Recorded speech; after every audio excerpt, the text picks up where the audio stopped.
चलिए आज जो है आप लोगों को क्लास 10th का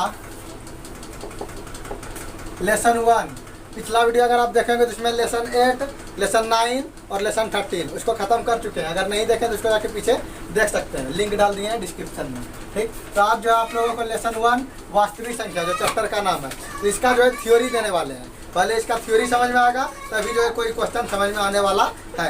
इसीलिए हर एक चैप्टर का आप क्या करते हैं, पहले थ्योरी देते हैं। जब तक कि थ्योरी समझ में ना आएगा तब तक उसको क्वेश्चन इसका समझ में नहीं आएगा। तो चलिए वास्तविक संख्या को समझते हैं। वास्तविक संख्या जो मुख्य रूप से दो प्रकार का था, लेकिन वास्तविक संख्या कहते किसको है? तो परिमेय संख्या और अपरिमेय संख्या के समूह को ही वास्तविक संख्या कहते हैं। तो हम बोल सकते हैं कि इसका वास्तविक संख्या का दो प्रकार है, एक परिमेय संख्या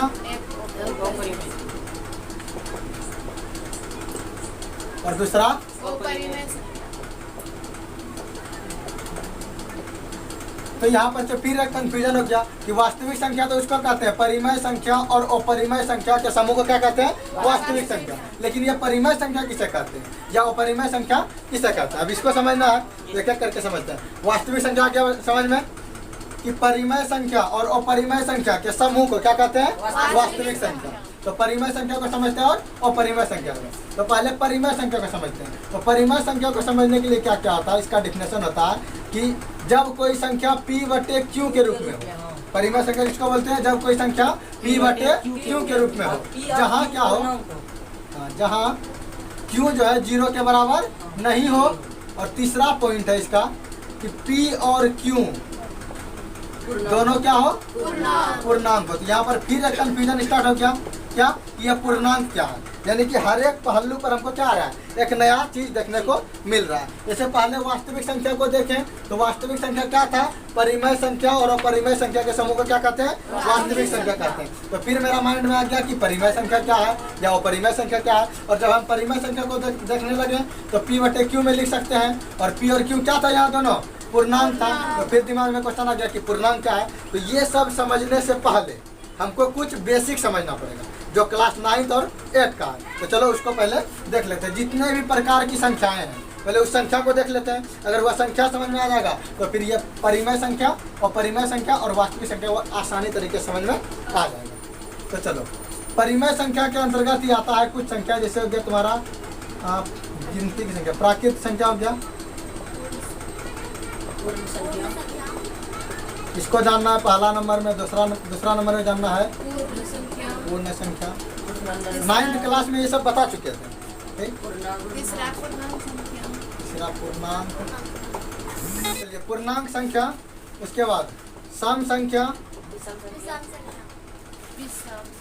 विषम संख्या, भाज्य संख्या और वाच्य संख्या। 9th पढ़ लिया तो सब कुछ जानना है। छठा भाज्य संख्या और इसके बाद सातवां अच्छा यहाँ पर नहीं, थोड़ा इधर हटा के भाज्य और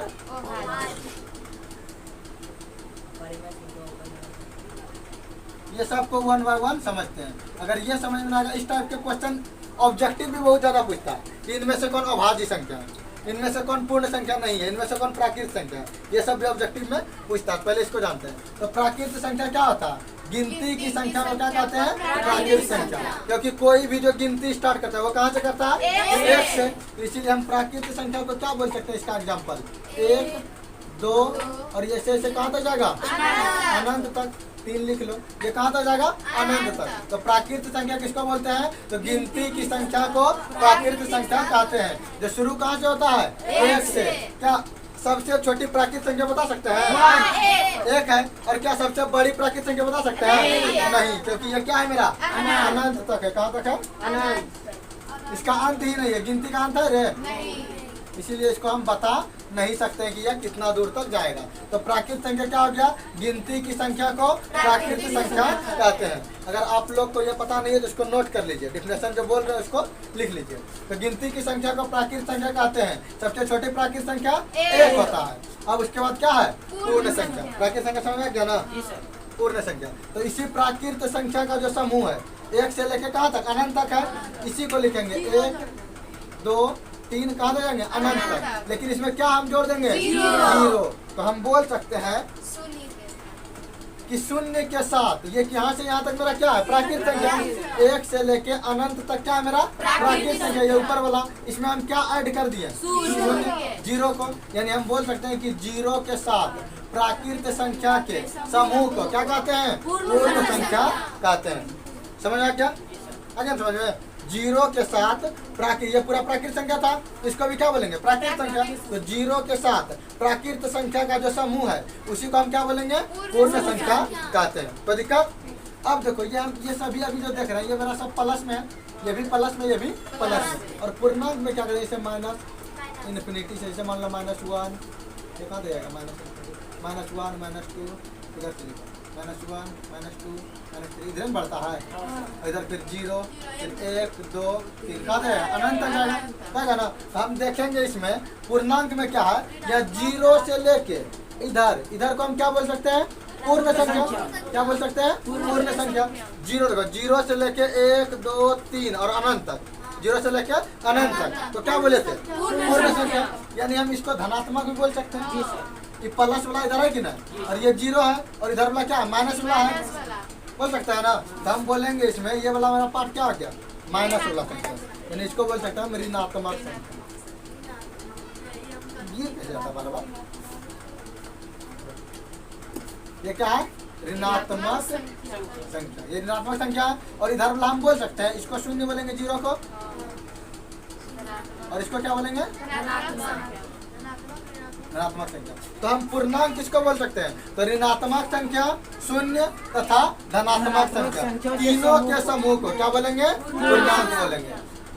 ऋणात्मक संख्या, शून्य तथा धनात्मक संख्या, तीनों के समूह को क्या बोलेंगे पूर्णांक बोलेंगे। अच्छा हम पूछते हैं सबसे छोटी पूर्ण संख्या क्या होगा 0, सबसे छोटी प्राकृत संख्या क्या होगा 1, और सबसे छोटी पूर्णांक बता सकते हैं, सबसे छोटी पूर्णांक बता सकते हैं क्या, हम सबसे बड़ी पूर्ण संख्या बता सकते हैं, सबसे छोटी पूर्ण संख्या 0 है, सबसे बड़ी क्या होगा पता नहीं, अनंत है, अनंत है, उसका अंत है नहीं। सबसे छोटी प्राकृत संख्या क्या है 1, इसका अंत है बड़ी का, तो बड़ी नहीं बता सकते हैं। उसी तरह पूर्णांक का अगर हम बात करें तो ना ही सबसे बड़ी पूर्णांक बता सकते हैं और ना ही सबसे छोटी पूर्णांक बता सकते हैं, क्योंकि यह माइनस में भी कहा जाता है माइनस इन्फिनिटी तक यानी अनंत तक, और प्लस में भी कहा जाता है प्लस इन्फिनिटी तक। तो हम बोल सकते हैं कि पूर्णांक का ना ही सबसे छोटी पूर्णांक बता सकते हैं और ना ही सबसे बड़ी पूर्णांक। कोई दिक्कत? चलो आगे सम संख्या क्या है, इसके बाद क्या है मेरा सम संख्या। आइए अब यहाँ तक समझ में आ गया होगा। अच्छा इसमें थोड़ा सा देखो क्वेश्चन किस तरह से एग्जाम में पूछता है, डायरेक्टर नहीं पूछ लेगा कि कौन सम है कौन विषम है कौन पूर्ण है, क्वेश्चन इस तरह से पूछेगा क्या सभी पूर्णांक पूर्ण संख्या होंगे, क्या बोला क्या सभी पूर्णांक पूर्ण संख्या होंगे, सिंपल बात समझो, पूर्णांक में माइनस वाला भी आता है, क्या पूर्ण में माइनस वाला आता है, तो क्या सभी पूर्णांक पूर्ण होगा नहीं होगा, काम खत्म हो गया, सभी पूर्णांक पूर्ण नहीं होगा।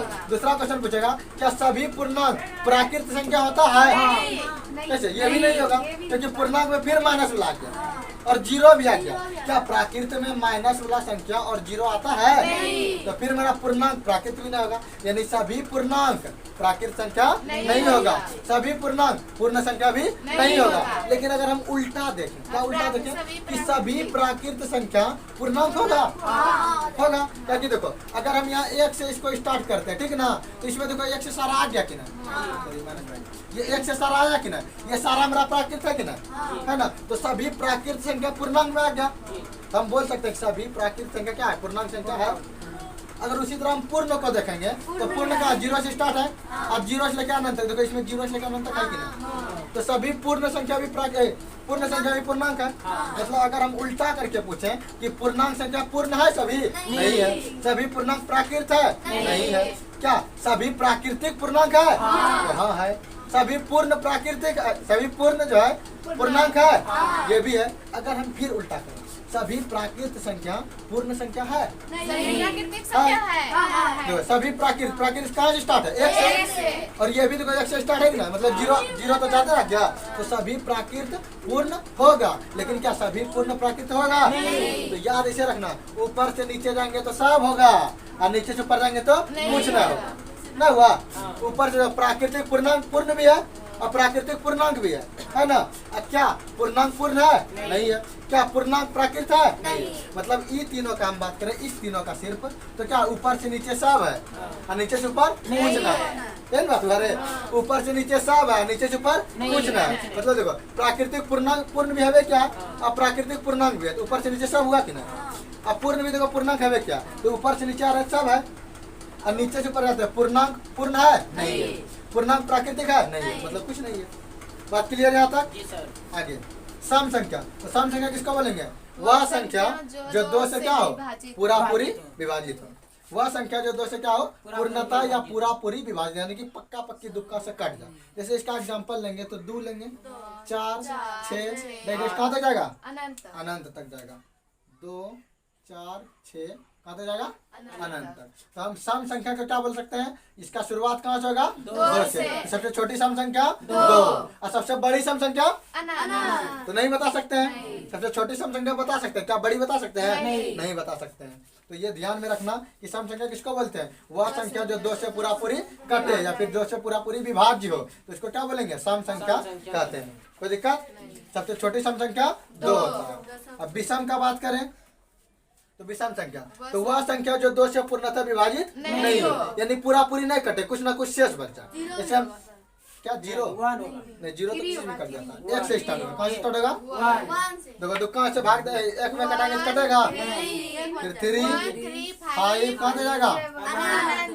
तो बताओ सबसे छोटी विषम संख्या, सबसे छोटी सम संख्या, सबसे छोटी पूर्णांक बता सकते हैं? सबसे बड़ी पूर्णांक बता सकते हैं? सबसे छोटी पूर्ण बता सकते हैं? क्या होगा? 0। सबसे छोटी पूर्ण क्या होगा? 0। सबसे बड़ी पूर्ण नहीं बता सकते, अनंत नहीं बता सकते हैं। प्राकृतिक सबसे छोटी 1 और सबसे बड़ी प्राकृतिक नहीं पता। यहाँ तक क्लियर हो गया? अब इसी में से हम पूछते हैं, ठीक। जैसे हम लिखें ये 2, ठीक। तो ये बताओ हमको 2 कि 2 प्राकृतिक संख्या है या पूर्ण संख्या है या पूर्णांक है या सम है या विषम है? 5 चीज है।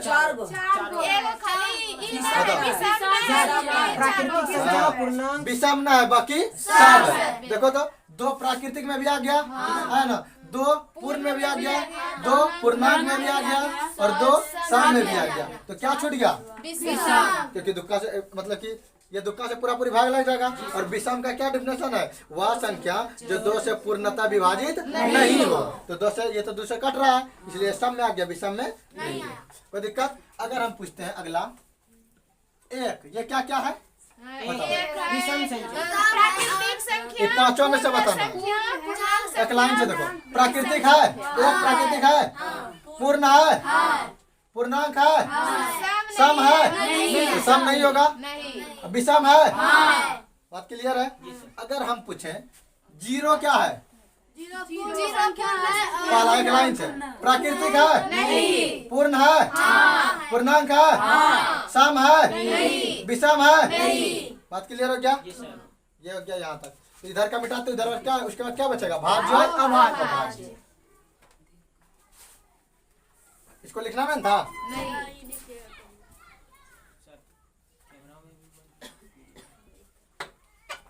चलो अब कौन सा बचा? 2 का संख्या बता, भाज्य और अभाज्य, जो कि बहुत ज्यादा इम्पोर्टेंट है। और यहीं से क्वेश्चन पूछता एग्जाम 10th का। सबसे छोटा भाजी। हाँ, यही गड़बड़ हो जाता है। यहाँ पर से भाज्य है ना और अभाज्य है, तो पहले हम देख लेते हैं अभाज्य को, उसके बाद किसको देखेंगे? भाज्य को। तो अभाज्य का डिफिनेशन है कि वह संख्या जिसका केवल 2 गुणज, जिसका केवल 2 गुणज। ये तो पहला डिफिनेशन हुआ कि जिसका केवल क्या हो? 2 गुणज हो। अब गुणज अगर किसी को समझ में ना आएगा तब तो वो गलती कर देगा, गलती करेगा ना। तो इसका साधारण एगो डिफिनेशन भी है, क्या कि वह संख्या जो 1 से कटे और खुद से कटे, यानी स्वयं से कटे, जो 1 से भाग लगे और स्वयं से भाग लगे, उसको क्या बोलेंगे? अभाज्य संख्या। इसको क्या बोलेंगे? अभाज्य। अगर हम बात करें तो कम से कम क्या होना चाहिए? 2 गुणज होना चाहिए या फिर उसका 2 गुणनखंड होना चाहिए। गुणज बोले गुणनखंड। जैसे मान लो हम 1 लिए तो क्या 1 अभाज्य संख्या होगा? नहीं। अभाज्य संख्या के लिए क्या बोला कि 1 से भी भाग लगे और स्वयं से भी, तो क्या गो पूरा ही गुणनखंड? 2 गो। देखो 1 पूर्वे किया और 1 खुद स्वयं, तो 2 गुण पूरा चाहिए। अगर हम 1 से भाग देंगे तो किस ना भाग दिए? 1 ही है और 1 स्वयं भी है, तो 1 ना ही तुम्हारा भाज्य है और ना ही तुम्हारा अभाज्य है। क्लियर बात? एक नहीं, भाज्य नहीं, अभाज्य। अभाज्य क्यों ना हुआ? क्योंकि अभाज्य बोलता हमको कम से कम 2 गुणज चाहिए, कम से कम 2। और भाज्य बोलता हमको 2 से ज्यादा चाहिए। भाज्य क्या बोलता? 2 से। अगर 2 से ज्यादा गुणज हो गया तो वह क्या आ जाएगा? और केवल 2 गुणज हुआ तो वह क्या होगा? तो इसका क्या 2 गुणज है? ये नहीं भाज्य है नहीं। अब देखो बात करते हैं 2 का, तो 2 से 1 का तो भाग लग जाएगा, 2 का से भाग लग जाएगा। यानी देखो 1 से भाग लग गया और खुद स्वयं से भाग लगा। देखो तो 1 से भी भाग लगा नहीं इसमें दुक्का में, और खुद स्वयं क्या 2 है तो दुक्का से भाग लगा। और किसी से भाग लगेगा? नहीं लगेगा। तो मतलब मेरा सबसे पहला अभाज्य यही होगा, होगा ना? तो सबसे पहला अभाज्य मेरा क्या आ गया? 2। कोई दिक्कत नहीं। तो सबसे छोटी अभाज्य संख्या 2। अभाज्य संख्या कहते किसको है? तो वह संख्या जो 1 से और स्वयं से भाग लगे उसको क्या बोलते हैं? अभाज्य संख्या। दूसरे शब्दों में वह संख्या जिसका केवल 2 गुणज है। गुणज कैसे?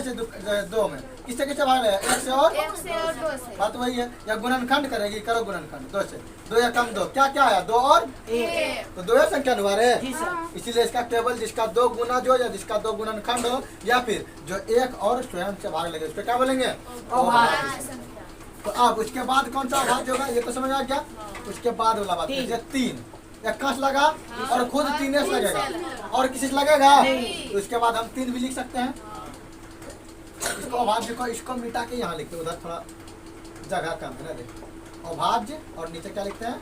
भाज्य। तो इसका क्या क्या एग्जाम्पल था? 2 3 2 और 3। और देखते हैं इसके बाद 4 आता है ना? 1 2 4 को देख लेते हैं क्या है? 1 से लग गया और किससे कटेगा? 2 से और 4 से। बताओ ये 2 को ज्यादा हुआ कि कम? 2 से ज्यादा हुआ। और जब 2 से ज्यादा गुना हो तो वो किसमें आ जाएगा? तो बताओ सबसे छोटा भाज्य संख्या क्या हो गया? यही पर आता है गलती होता है। सबसे पूछता है एग्जाम में ऐसे कि इनमें से कौन भाज्य संख्या है? इनमें, या फिर पूछेगा सबसे छोटी भाज्य संख्या कौन सा है? क्या है या कौन सा है? क्या है? ऑप्शन देगा ए में 1, बी में 0, सी में 2, डी में 4। अब कोई भी सोच के विचार मारेगा? नहीं। सोच के विचार न मारेगा। क्या पूछा है? सबसे छोटी। और इसमें देखो छोटा ई है ऐसे ई सबसे बड़ा है। तो मारेगा कहियो कभी 4? इसीलिए अब 2 में मारेगा या 0? यही या तो 1 2 मतलब ये तीनों में से कोई मारेगा, ई जल्दी नहीं मारेगा। लेकिन अगर हम देखें कॉन्सेप्ट को तो सबसे छोटी भाज्य संख्या क्या है? 4। ये वेरी इंपॉर्टेंट, ये हर बार जो है इसको पूछता है, इसको याद कर लो। सबसे छोटी भाज्य संख्या क्या है? 4 है। कैसे हुआ? तो पहला 1 था, संख्या 1 ना होता है, पहला 1 था, 1 तो नहीं भाज्य था नहीं अभाज्य, ये कहानी खत्म हो गया। 2 देखे तो इसका केवल 2 गुना था, एगो 1 से कटा एगो स्वयं से, ये तुम्हारा अभाज्य में आ गया। 3 देखे तो 3 भी वही हो गया 1 से और स्वयं से, ये भी अभाज्य में आ गया। उसके बाद क्या आया? 4 ही एक ऐसा संख्या था जिसका क्या है? 2 से अधिक गुना। सबसे पहला संख्या है बना, सबसे छोटी भाज्य संख्या क्या आ गया? 4 हो गया। उसके बाद देखते हैं तो 5 बचा, 5 से भाग लगाओ, 1 और खुद 5 से, तो 2 कौन से भाग लगा दे? इसमें जाएगा और डैश कहाँ तक जाएगा? तो ये भी अभाज्य संख्या क्या गया? वह संख्या जो 1 और स्वयं से भाग लगे, जो 1 और स्वयं से भाग लगे उसको क्या बोलेंगे? अभाज्य संख्या। सबसे छोटी अभाज्य संख्या 2। सबसे छोटी अभाज्य संख्या 2 और बड़ी अंत नहीं है, पता कर सकते हैं? नहीं। सबसे छोटी भाज्य संख्या 4। उसके बाद देखते हैं 6 आता है, 5 तक तो ये गया। 6 देखते हैं, 1 लगा, 2 लगा, 3 लगा, 6 लगा। 2 से ज्यादा है कि कम? जैसे 2 से ज्यादा गया वो किसमें चल गया? उसके बाद क्या आएगा? 6। उसके बाद अगर 7 का बात करें 7 तो 7 और 1 और किसी लगेगा? ये किसमें चल जाएगा? अभाज्य में चल जाएगा। 8 का अगर बात करें किसमें जाएगा? भाज्य में। तो 1 का भाग लगा, 2 का भाग लगा। सिंपल याद रखो, सिंपल कि अगर 1 के अलावा और किसी से भाग लग गया सीधा भाग। देखो ये 2 का पढ़ा मार गया ना, सीधा भाग। अब देखो डायरेक्ट बीच से पूछते हैं। 21 3 का मार गया, 7 का मार गया, भाज्य हो गया। 19 कौन पढ़ा माता है? 1 और 19 को छोड़ के और को पढ़ा माता है, ये क्या आ गया? ओ भाज्य। 63 किसमें आता है? 7 में, 9 में, भाज्य हो गया। 29 किसमें आता है? 29 को पढ़ा आता है, 1 में आएगा और खुद 29 में आएगा, तो ये फिर क्या आ गया? अभाज्य में आ गया। समझते हैं ना? 41 बताओ, 1 और 41 और किस लगेगा? नहीं। अब देखो थोड़ा सा देखने में ये लगेगा, जैसे 33 क्या है, भाज्य 11 का भाग लग गया, 31 अभाज्य 97 97 जल्दी बताओ, 97 19 97 ना आते किसी में, ये भी क्या है अभाज्य। अगर हम बात करते हैं 96 भाज्य, कैसे कहा कि तिनका भाग लग जाएगा, दुक्का भाग लग जाएगा, कोई दिक्कत यहाँ तक, भाज्य क्लियर हो गया। तो यहाँ पर तुम्हारा सभी संख्या जो है क्लियर हो गया। अब किसमें चलते हैं, परिमेय संख्या और अपरिमेय संख्या पर।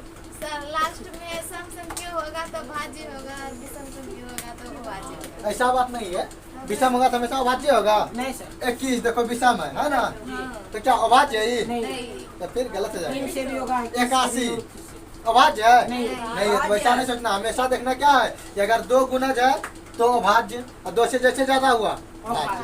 ठीक, अभाज्य का ये भी मतलब है कि वो 2 से कम नहीं चाहिए, उसको पक्का 2 चाहिए, ना ही 2 से ज्यादा, ना ही 2 से पक्का 2 गुना चाहिए, ना ही 2 से ज्यादा गुना, ना ही 2 से कम गुना। चलो अब देखते हैं इसको, क्या बोला परिमेय संख्या कि जो p बटे q में हो और q does not equal to 0 हो, और p और q दोनों क्या हो पूर्णांक। अब पूर्णांक में अभी तुरंत ना बताएं, माइनस वाला होगा ना रे, 0 और प्लस वाला, यही सब ना होता है पूर्णांक। अब जैसे मान लो हम 1 लिखे, बता 1 परिमेय है कि ना है? एक परिमेय परिमेय का तीनों गुण फॉलो करेगा, तो 1 के नीचे क्या छिपा होगा 1। तो ये p मतलब क्या हुआ पता है, ये p जो है मेरा अंश है, और ये q मेरा क्या है हर है। तो अंश मेरा क्या है p, और ये क्या आ गया q। देखो p बटे q में हो, देखो बटे में आया कि ना, p बटे q में आ गया, और q does not equal to 0 यानी q 0 के बराबर नहीं हो, तो क्या q 0 हुआ है? तो दूसरा रूल भी फॉलो कर लिया। और तीसरा का बात करते हैं, p और q दोनों क्या हो पूर्णांक हो, तो बताओ 1 और 1 पूर्णांक है कि ना है? तो तीनों रूल फॉलो कर लिया। अब हम बात करते हैं, ऊपर में 1 रहता है, नीचे में माइनस 1 रहता है। हाँ तो वो भी हो जाता है इसी को, ऊपर में 1 और नीचे -1, माइनस कभी नीचे नहीं रहता, ऊपर ही चल भाग जाएगा, ये भाग के तुरंत भाग जाएगा ऊपर, वो नीचे रहने नहीं करता, तुरंत दौड़ के भाग जाता है ऊपर, यानी बीच में आ जाएगा, या फिर ऊपर लिख दो कोई दिक्कत नहीं, वो नीचे नहीं रहता। ठीक, अब देखो जैसे मान लो इसको ऊपर दे दिया, तो ये p बटे q में है कि ना है? p बटे q में आ गया। अब बताओ q 0 है? q 0 है नहीं है। अब बताओ p और q दोनों पूर्णांक है, तो -1 पूर्णांक है कि ना है, 1 पूर्णांक है कि ना है, ये भी मेरा परिमेय संख्या हो गया। अगर हम बात करते हैं 0 परिमेय संख्या है, 0 परिमेय संख्या है, कंफ्यूजन है थोड़ा थोड़ा, 0 परिमेय संख्या है, उसके नीचे 1 नहीं होगा। हाँ इसके नीचे क्या छिपा है, मेरा ये कंडीशन क्या बोला है, p बटे q में डाल दो इसको, p बटे q में, ये p हो गया, ये क्या हो गया q, और कंडीशन क्या है q 0 ना होना चाहिए, p 0 हो जाए, तो मेरा p 0 है, q 0 ना, यही फंसाने के लिए देगा। जैसे बोला q 0 ना, उसे अरे 0 आ गया तो गलती हो जाएगा, तो यहाँ q 0 नहीं है ना रे, मेरा q 0 है, p तो 0, p से हमको मतलब ना है, तो q 0 ना है, दूसरा रूल फॉलो कर लिया, पहला भी। और तीसरा क्या बोलता है, p और q दोनों क्या हो बता, पूर्णांक में 0 आता है कि ना, हाँ 1 आता है कि ना, तीनों रूल फॉलो किया, और जब तीनों रूल फॉलो किया परिमेय होगा कि ना होगा, क्लियर है बात। अगर हम लिखें 1 बटे 0, क्या ये परिमेय है? अनंत परिमेय है, अनंत परिमेय बता ई क्या बताएगा, अनंत परिमेय है कि ना, अनंत ही परिमेय नहीं होगा। अनंत आता कैसे है, तो जब कोई संख्या में 0 से भाग देते हैं तभी ना वो अनंत होता है। अनंत कब आता है, जिसका अंत ना हो, जब कोई संख्या में 0 से भाग देते हैं तभी वो अनंत होता है, पता है रे। तो ये बता, 0 p बटे q में लिखे हैं, p और q, p बटे q, p बटे q आ गया, पहला रूल खोलो। दूसरा p q क्या हो, 0 के बराबर होना चाहिए, होना चाहिए नहीं, लेकिन यहाँ क्या है q 0, तो बता ई पहले 1, अगर हम 1 बटे 0 लिखेंगे तो ये परिमेय होगा, और ये परिमेय ना होगा, तो यही क्या बनता है अनंत। जब ये परिमेय ना, ये परिमेय होगा, ये भी परिमेय नहीं होगा। बात क्लियर है, वैसे ये नहीं पूछता। ठीक, तो परिमेय, आई होप की परिमेय क्लियर हो गया होगा, परिमेय क्लियर हो गया ना। और देखो और एक तरीका है परिमेय का, अगर मान लो हम रूट के अंदर 9 दे दिया, रूट के अंदर क्या दे दिया, तो हम इसको क्या लिख सकते हैं, रूट के अंदर 3 गुना 3, क्या लिखते हैं 3 गुना 3, तो 3 2 को 3 में से होगा 3, क्योंकि ये स्क्वायर रूट था, क्या था स्क्वायर, तो 2 3 में से होगा 3 बार। अब बताओ ये 3 बाहर हो गया, इसके नीचे क्या छिपा है, तो p बटे q में आ गया, p और q पूर्णांक हो गया, q 0 नहीं है, ये मेरा परिमेय संख्या हो गया।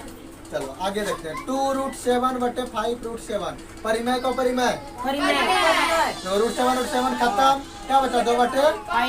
अब p/q में आ गया और p और q दोनों पूर्णांक है रे, और q 0 है, देखो 0 है नहीं है तो परिमेय हो गया। बात क्लियर है। अब रहा बात अपरिमेय का, तो वह संख्या जो क्या हो परिमेय न हो, सीधा बात, वह संख्या जो परिमेय न हो तो वह क्या होगा, तो परिमेय कहते किसको है, जो रूट से बाहर नहीं निकले। वह संख्या जो रूट से बाहर और रूट में ही फंसा रहेगा। क्या बोले? हाँ, जैसे मान लो √7 खाली लिया तो रूट से बाहर निकलेगा, रूट अंडर 125 ले लिया, इसको हम क्या लिख सकते हैं 5 गुना 5 गुना 5 लिखेंगे रे 25 25 25 125 ये लिखे, और 2 को 5 में से एगो 5 एगो बच जाएगा तो क्या हो गया 5√। क्या ये पूरा पूरी रूट से बाहर निकला? नहीं। जब ये पूरा पूरी रूट से बाहर नहीं निकला तो यही संख्या मेरा क्या हो गया। बात क्लियर है। वह संख्या जो रूट से पूरा पूरी बाहर नहीं निकले उसको क्या बोलते हैं, वो परिमेय संख्या कहते हैं। अगर इसी को हम लिखते हैं, मान लेते हैं हाँ क्यूब रूट रहता तो हो जाता। तो जैसे मान लो कि 125 और लिखा मान लो कि बटे 5। बताओ ये मेरा परिमेय क्यों परिमेय, इसको कौन बताएगा? ये परिमेय को परिमेय परिमेय को परिमेय जल्दी बताओ कैसे कैसे कि 5/5 कटाओ। देखो इसको कटा के तो कटेगा 25 बार में, कितना बार में 25। अब रूट में क्या बचा खाली 25 बचा। ऐसे हम बिना देख लेना बोल देंगे परिमेय परिमेय, पहले उसको हल करेंगे। इसमें भाग में था कटा के क्या बचा 25। अब 25 को क्या लिख सकते हैं 5 गुना 5, 2 5 में से 5 देखो ये बाहर निकल गया, इसके नीचे क्या छुपा होगा। अब बताइए p/q में आया परिमेय हुआ कि नहीं, तो हम इसको आंख बंद करके जो है वो परिमेय नहीं बोल देंगे, पहले उसको सॉल्व करेंगे, हल करके देखेंगे वो परिमेय की अपरिमेय। ठीक, जैसे मान लो कि रूट अंडर 185 गुना 5 अब बटे 17। बताओ ये क्या है मेरा अपरिमेय की परिमेय।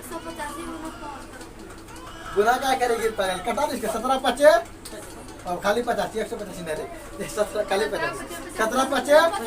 अब रूट में क्या बचा रूट अंडर 5 गुना 2 5 में से 5 इसी टाइप का क्वेश्चन देगा और कुछ नहीं देगा। कटाने छटाने वाला हल करके देने डायरेक्टर नहीं देगा, कुछ डायरेक्टर ही पूछ लेता है लेकिन हल करने वाला थोड़ा कॉम्प्लिकेटेड होता है। तो डायरेक्टर ने बोल देंगे वो परिमेय परिमेय, पहले उसको क्या करेंगे हल करेंगे, फिर देखेंगे कि रूट से बाहर निकल रहा है या नहीं निकल रहा। अगर निकल गया तो परिमेय और नहीं निकला तो बात क्लियर है। परिमेय परिमेय खत्म। वास्तविक संख्या किसको बोलते हैं, परिमेय और अपरिमेय के समूह को। तो दोनों समूह पढ़ लिए। अब परिमेय संख्या क्या होता है, अभी तक जितना संख्या पढ़े ना प्राकृत संख्या, पूर्ण संख्या, पूर्णांक संख्या, सम संख्या, विषम संख्या, भाज्य संख्या, अभाज्य संख्या, वो सब मेरा क्या है परिमेय संख्या। वो सब मेरा क्या है बात क्लियर हो गया। परिमेय संख्या का सभी जन समझ लो। परिमेय संख्या बाप, इसका सब बेटा बेटी, पूर्ण संख्या पूर्णांक संख्या सम भाज्य भाज्य सब बेटा बेटी। क्या हुआ ना क्या क्या क्या बोली फिर से बोला। जैसे सिद्ध करने पर बोलेगा कि हाँ परिमेय संख्या है और उसको क्या कैसे लिखें। तो परिमेय संख्या सिद्ध क्या करेंगे, तो परिमेय संख्या है में किया और परिमेय संख्या बोले सिद्ध करना चाहिए, सिद्ध करे कि √3 √5 और परिमेय संख्या है कैसे। तो उसको विरोधाभास अपने आप को गलती मान लेना पड़ता है, फिर उसको जब देखते हैं तो नहीं फिर वही सही हो जाता है। हम अपना आपको गलती माने फिर भी वह सही हो गया। ठीक, इसीलिए उसको विरोधाभास से मान के बनाया था। वास्तव में √3 मेरा अपरिमेय है, √3 और √5 क्या है अपरिमेय, क्योंकि ये रूट से निकलेगा। तो इसी को बोलता है कि सिद्ध करे कि कैसे अपरिमेय है। तो इसको विरोधाभास मतलब उल्टा मानना पड़ता है। हम ही मान लेते हैं अच्छा हम ही गलती है, लेकिन बाद में जब सिद्ध करते हैं फिर हम सही हो जाते हैं। जब सही हो जाएंगे तो फिर ना मानेंगे कि अपरिमेय है। वो जब प्रूव करने वाला आता तब बताएंगे। अभी समझो ये क्या क्या है मेरा अपरिमेय। अभी इसको क्या समझो ये मेरा अपरिमेय, क्योंकि रूट से बाहर निकलेगा। अब एगो बच्चा काल्पनिक संख्या, क्योंकि संख्याएं कितने प्रकार का, एगो वास्तविक एगो काल्पनिक। हाँ एक वास्तविक और एक काल्पनिक। तुम लोग को समझाया था थोड़ा सा समझ लो। देखो ये अपरिमेय संख्या से ही थोड़ा सा अगर हट जाता है तो क्या बन जाता है काल्पनिक। ऐसे मान लो √5 क्या है मेरा अपरिमेय, निकलेगा रूट से बाहर। और √9 क्या है रूट अंडर 625 क्या है ये क्यों परिमेय है, इसका कितना निकलेगा 25 निकलेगा। क्यों परिमेय है, क्यों कितना निकलेगा ये निकला क्या, ये मेरा अपरिमेय हो गया। ये मेरा परिमेय हो गया, ये भी। परिमेय। अब इसी के अंदर अगर यही अपरिमेय संख्या अपने साथ क्या ले लेता है, कर्जा को ढोने लगता है। माइनस। खुद तो अपरिमेय ही, साथ में कर्जा लेके ढोएगा। कर्जा मतलब माइनस को, ये बोलेगा अपने साथ में हम माइनस लेके ढोएंगे। ये मेरा क्या बन जाएगा, काल्पनिक संख्या। क्या बन जाएगा, काल्पनिक। हाँ, ये क्या बन गया, ये क्या बन गया मेरा काल्पनिक। रूट के अंदर जब भी मेरा माइनस में बच जाएगा और वह रूट से बाहर नहीं निकलेगा तो हम समझ देंगे वो मेरा क्या है, काल्पनिक। रूट अंडर -1, काल्पनिक। रूट अंडर -9 नहीं, काल्पनिक होगा। नहीं, वास्तविक। -9 को हम क्या लिख सकते हैं, वास्तविक। रूट अंडर -3 और गुना 3, ये भी लिख सकते हैं रे। या फिर मान लो हम -9 लिख दिया ना, सर वास्तविक होगा सर। इसका हम लोग 3 में से अगर 3 बाहर निकल जाएगा ना, हम माइनस ही बाहर निकल जाएगा इसका। ये वास्तविक क्या होगा, क्योंकि ये क्या निकल जाएगा, बाहर निकल जाएगा। तो इसका स्क्वायर करो, सिंपल। क्या तरीका बताए, स्क्वायर करने रे। इसका स्क्वायर करो, स्क्वायर रूट क्या है, खत्म हो जाएगा। क्या बचा, -9। तो बता -9 मेरा परिमेय से क्या ना है, और परिमेय तो वास्तविक नहीं हुआ। बात समझे। अगर कोई भी चीज इसे फंसाने के लिए दे देगा काल्पनिक में, ऐसे दे देगा। रूट के अंदर हम मान लो कि -2 हम समझ गए, ठीक। ये मेरा काल्पनिक था। -3 भी समझ गया, काल्पनिक था। 5 - 2 ये मेरा क्या है, रूट अंडर 5 - 2 वास्तविक की काल्पनिक। वास्तविक। क्यों, क्योंकि निकालो इससे 5 में 2 गया रूट 3, तो रूट 3 मेरा अपरिमेय है। अपरिमेय अपरिमेय दोनों क्या होता है, वास्तविक होता है। इसलिए मेरा संख्या क्या है, वास्तविक है। और वास्तविक में भी क्या है, अपरिमेय है। वास्तविक में भी क्या है, अपरिमेय, क्योंकि ये प्लस ही बचा है। अगर उसी का हम लिख देंगे रूट अंडर 2 - 5, घटाएं क्या बचेगा, रूट अंडर -3, क्या बच गया, -3। अब देखो ये मेरा माइनस से बच गया, ये मेरा क्या हो जाएगा, काल्पनिक। ये तो आसानी से घटा लिए। अब घटाने वाला नहीं आएगा, ऐसे आ जाएगा, रूट अंडर -3 और प्लस √5, -3 और प्लस √5। तो हम कैसे जानेंगे ये मेरा काल्पनिक है कि ऑल स्क्वायर। वास्तविक। हाँ, तो पहले क्या बताए थे, स्क्वायर करना। स्क्वायर भी नहीं करेंगे तो पहले क्या करेंगे, दोनों एक जैसा लाएंगे। ये भी रूट में है, इसको भी क्या रख देंगे, रूट में। -3 को हम क्या लिख सकते हैं, देखो तो रूट अंडर 9 लिख सकते हैं, अब प्लस √5। ये हम 9 को 3 को ना लिख सकते हैं, जब रूट से निकालेंगे 9 को क्या बचेगा, 3 निकलेगा रे। हम 3 को क्या लिख सकते हैं, 9, सीधा उसका स्क्वायर कर देंगे। रूट मेरा निकले क्या कर देंगे, स्क्वायर। तो 3 का स्क्वायर 9 हो गया। अब देखो इन 9 में से 5 घटेगा, 9 को रूट बोला है और 5 को घटेगा, क्या माइनस में बचेगा, मेरा किसे बचेगा, और जब माइनस में बचे कुछ भी बचे, माइनस में बचा ना, जैसे रूट में माइनस में बचा तो मेरा क्या आ जाएगा, लेकिन यहाँ पर मेरा क्या बचेगा, रूट -4 क्या बचेगा। अब इसका स्क्वायर करो, क्या गया, दोनों खत्म हो गया। ये मेरा आप बताओ क्या वास्तविक की काल्पनिक, फिर मेरा क्या बच गया, यही गौर करना है कि अगर हम माइनस में बच रहा है फिर उसको स्क्वायर करके देखेंगे, कट गया, अब ये बाहर निकल गया, ये मेरा क्या है, वास्तविक है ना। समझे, फिर से देखो आ गया कहाँ, इसको पकड़ के रखो, देखो सर हाँ वो जो माइनस समझा फिर से समझेगा, दूसरा समझेगा। 5 माइनस रूट मान लेते हैं 81 है, ठीक है ना।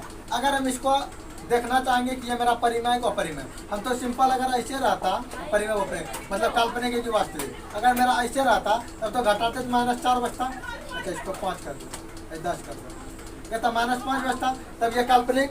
ये वाला घटा आसानी से कर लिए, क्या इसका घटा कर सकेंगे, नहीं कर सकेंगे, तब हमको दिक्कत इतना निकलेगा। ये तब ये 81 कितना बन जाएगा ये, अच्छा यहाँ 81 नहीं देखे 80 दे दे, तब इतना पर भी निकल जाएगा, 80 दे तब निकलेगा, तब नहीं निकलेगा, तब क्या होगा। अब हमको पता भी नहीं कि ये बड़ा है कि ये बड़ा है, नहीं पता है। जब ये हमको बड़ा छोटा पता रहा है कि नहीं पता है कि वो माइनस में आएगा कि 25 प्लस में, पता नहीं माइनस प्लस में, तो हम क्या करेंगे, इसको भी किस में डाल देंगे, रूट में। तो 5 का स्क्वायर कितना आ जाएगा, 25। तब इसको लिख सकते हैं रूट अंडर 25 और माइनस कितना, रूट अंडर 80। कोई दिक्कत, ये रूट अंडर 80 था ही, और इसको हम क्या लिखते हैं, रूट 25। अभी दोनों बड़ा कौन, 80, और 80 बड़ा है तो माइनस में बचेगा, और जब माइनस में बचेगा तो मेरा क्या हो जाएगा, काल्पनिक। जब रूट के अंदर माइनस में बचेगा मेरा क्या बचेगा, कोई दिक्कत। चलो वास्तविक काल्पनिक हो गया, कहानी खत्म, नहीं समझा। रूट के अंदर सीधा याद रखना कि माइनस से बचे तो काल्पनिक, ठीक। तो बताओ कि 25 बड़ा कि 80 बड़ा, 80। जब घटाएंगे हम तो बड़ा का चिन्ह लगेगा, बड़ा 80 है तो माइनस में ना बचेगा। अभी जो हम तुमको करके दिखाएं 2 - 5 घटाओ कितना बचेगा, 5 है बड़ा, -3 बचा, तो माइनस का लगा, बड़ा का चिन्ह लगा, इस तरह यहाँ बड़ा है, इसका चिन्ह नहीं लगेगा, तो अंदर में माइनस ना बच जाएगा। जैसे रूट में माइनस बचा हुआ क्या बचाएगा, वो काल्पनिक। सिंपल बात है। क्लियर हो गया। अब हम चलते हैं यूक्लिड विभाजन एल्गोरिथम का, जिसका इसमें यूज है, ठीक ना। इस चैप्टर में क्या पढ़ना है हमको, एक यूक्लिड विभाजन एल्गोरिथम का प्रयोग पढ़ना है, जिसमें हमको क्या करना है, लंबी भाग विभाजन, मतलब पढ़ना विभाजन प्रक्रिया है, ठीक ना, लेकिन उसमें को लंबी विभाजन प्रक्रिया द्वारा नहीं बनाएंगे। तो क्या पढ़ना है, यूक्लिड विभाजन, यानी भाग का जो है विधि दिया है, ठीक ना, इसको एल्गोरिथम। यूक्लिड नाम का एक वैज्ञानिक था, जिसने क्या किया, विभाजन का भाग का जो एक प्रक्रिया आता है, भाग का जो एक प्रक्रिया, तो हम लोग बच्चों में भाग बनाया है ना, तो उसी भाग को एक नियम के अनुसार समाहित किया, ठीक है ना। तो उसी को यूक्लिड ने एक विभाजन प्रक्रिया को बताया, इसलिए इसको क्या बोलते हैं, यूक्लिड का विभाजन। एल्गोरिथम मतलब होता है उसी को भाग, मतलब एल्गोरिथम से ही समझ लो अलजेब्रा शब्द का उत्पत्ति हुआ, ठीक है ना। तो जितना भी मतलब कि क्या बोल सकते हो, इसको कैलकुलेशन चलाता है वो एल्गोरिथम के अंतर्गत आता है। एल्गोरिथम एक कौन सा रोमन शायद वर्ड होगा, इसको देख लेना, ठीक है ना, कौन सा वर्ड से इसका उत्पत्ति हुआ। तो सिंपल देखना हमको, यूक्लिड विभाजन एल्गोरिथम। ये क्या क्या है, विभाजन को लेकर एक नियम दिया है। क्या दिया है, इसका नियम बोलता है कि a बराबर BQ प्लस R। अब दिमाग में कन्फ्यूजन होगा, a क्या आता है, b क्या आता है, q क्या आता है और r क्या आता है। और ये r का मान जो होता है, यही बोले हैं यूक्लिड जी, क्या बोले हैं कि r का मान जो होगा वह 0 से, यहाँ पर लिख देते इसलिए r का मान जो होगा वह 0 से बड़ा या 0 के बराबर हो सकता है, और b से हमेशा क्या रहेगा, छोटा रहेगा। b से हमेशा क्या रहेगा, छोटा रहेगा। ये क्या बोला यूक्लिड कि a बराबर BQ प्लस R होगा। ये होता क्या अभी बताएंगे, ठीक, जिसमें R क्या होगा, वह हमेशा 0 के बराबर या 0 से बड़ा रहेगा, और b से हमेशा छोटा रहेगा। ये चिन्ह पता है ना, जिसको मारता है वही छोटा होता है। सिंपल घर में देखो, छोटा बड़ा को मारता है, बड़ा छोटा को मारता है, बड़ा छोटा को मारता बड़ा छोटा को मारता है, छोटा बड़ा को ना मारता है, वो गलत फहमी हो जाता है कभी कभी। तो बड़ा आदमी जैसे बड़ा दीदी होता है, छोटा भाई को मार दिया, कोई दिक्कत नहीं चलता। ये तीर देखा है ना, यही नजर रख के भौकाता है रे। तो ये तीर क्या काम कर रहा है, मारने का। तो बताइए, वाला तीर इधर हो रहा है, तो बी किसको मार रहा है, आर को, मतलब बी बड़ा होगा तब ना छोटा को मार रहा है। तो बी बड़ा है किससे, आर से, यानी आर हमेशा छोटा होगा किससे, बी से, ठीक। और आर जो है 0 को मार रहा है, मतलब आर बड़ा होगा जिससे, सॉरी 0 से। और नीचे क्या दे दिया, बराबर का चिन्ह। ये क्या दिखा रहा, यानी कि बड़ा भी हो सकता है और बराबर भी हो सकता है। चलो अब आगे देखते हैं ये होता क्या। तो इसी को जब हम देख सकते हैं, इसको बोलते हैं भाज्य। ये को क्या बोलते हैं, और इसको बोलते हैं भाजक। ये 7 में पढ़ी होगी तुम लोग, भाजक। इसको बोलते हैं भाज्य और भाजक गुना भागफल। और जोड़िए क्या है मेरा, शेषफल। यही बताएं, बस छोटे से क्लास को इसको क्या किया, थोड़ा स्टैंडर्ड रूप में दिखा दिया। इसी को हम बचपन में पढ़ेंगे, भाज्य बराबर भाजक गुना भागफल, भागफल और जोड़ शेषफल। इसी को उसने क्या क्या बता दिया, a बराबर BQ प्लस R। इसमें सबसे बड़ी जो होगा वह क्या होगा, a होगा, यानी कि भाज्य। सबसे बड़ा क्या होता है, भाज्य होता है, इससे बड़ा कोई नहीं होता है। जैसे हम सिंपल एग्जांपल के तौर पे तुमको दिखाते हैं, अगर हम 2 से भाग दे रहे हैं 7 में, ठीक ना, तो 2 से भाग दिए तो 3 बार में 6 खत्म, अगेन रे कितना बचा, 1। ये जो मेरा बीच वाला होता है वही मेरा होता है भाज्य, वही मेरा क्या आता है, ये मेरा क्या हो गया, ए बना कि नहीं। ए को क्या बोले, भाज्य बोले हैं। ये मेरा बीच वाला ए, और जिससे भाग देते हैं वो मेरा भाजक। क्या आता है, भाजक। तो ये मेरा क्या गया, देखो भाजक को क्या बोले, बी। ये मेरा क्या गया, बी। और ये जो भागफल हुआ है, भागफल हुआ, भाग देने के बाद फल क्या मिला, 3 टका। 7 रुपया था, 2 आदमी में बांट लिया, 3 टका मिल गया। तो क्या मिला, फल हमको मिला, 3 रुपया फल मिला। ये क्या क्या, भाग फल, यानी ये क्या क्यू, ये क्या क्या क्यू। और शेष क्या है मेरा, R बच गया, 1 बच गया। अब सिंपल हम जो बोले, ये सबसे बड़ी होगा, क्या बोले, सबसे देखो सबसे बड़ी है कि नहीं, सबसे बड़ा है, ये 7 है, सबसे बड़ा है। और क्या बोला, भाजक बी होगा, तो भाजक मेरा 2 है ना। और भागफल क्या होगा, क्यू यहाँ है, और शेषफल क्या होगा, R। ये तो लिख दिए, सबसे बड़ी है, इसमें कोई डाउट नहीं है, सबसे बड़ा। और क्या बोला, R जो होगा वो या तो 0 से बड़ा होगा या 0 के बराबर। देखो 0 से बड़ा है कि नहीं, बराबर नहीं है तो कभी क्या हो सकता है, बड़ा हो सकता है, कभी क्या हो सकता है, बराबर। और मेरा क्यों, देखो बी से आर छोटा होगा, बोला है ना, तो बताओ कि बी से आर छोटा है कि नहीं। ये मेरा बी था 2, इससे आर छोटा है कि नहीं। बात क्लियर हो गया, बात क्लियर हुआ, ये समझ आ गया ना, ए क्या है, बी क्या है, क्यू क्या है, आर क्या है। ठीक है, अभी और एक एग्जांपल लेते हैं आपकी जीरो वाला। जैसे हम 4 से भाग दे रहे हैं 12 में, तो 4 तिहाई, कहानी खत्म, हम लोग काट देते हैं, और ना काटेंगे तो कौन सी बचेगा, जीरो। लड्डू, मतलब जीरो बचेगा। तो देखो इसको क्या बोले थे, ए बोले थे भाज्य, और इसको क्या बोले थे, बी बोले थे भाजक, इसको क्या बोले थे, क्यू बोले थे भागफल, इसको क्या बोले थे। अब तुम ही बताओ, ये मेरा रूल फॉलो किया। ए क्या बोला था, सबसे बड़ी, क्या इससे बड़ा को है नहीं। उसके बाद बोला आर क्या होगा, 0 के बराबर या 0 से, तो इसके पहले 0 से बड़ा था और अभी क्या 0 के बराबर है, कोई दिक्कत। और क्या बोला, बी जो है हमेशा आर से बड़ा होगा, तो बताइए जो बी है मेरा आर से बड़ा है कि छोटा है। बात क्लियर हो क्या। यूक्लिड विभाजन एल्गोरिथम क्या बोला कि ए बराबर बी क्यू प्लस आर, जहाँ आर जो होगा वो क्या होगा, 0 के बराबर या 0 से बड़ा हो सकता है और बी से हमेशा छोटा होगा। ठीक, और इसी को अगर हिंदी में बोले तो भाज्य बराबर भाजक गुण, भाज्य बराबर भाजक गुना भागफल जोड़ शेष, ये हो जाए फॉर्मूला, इसको याद रखना अच्छे से।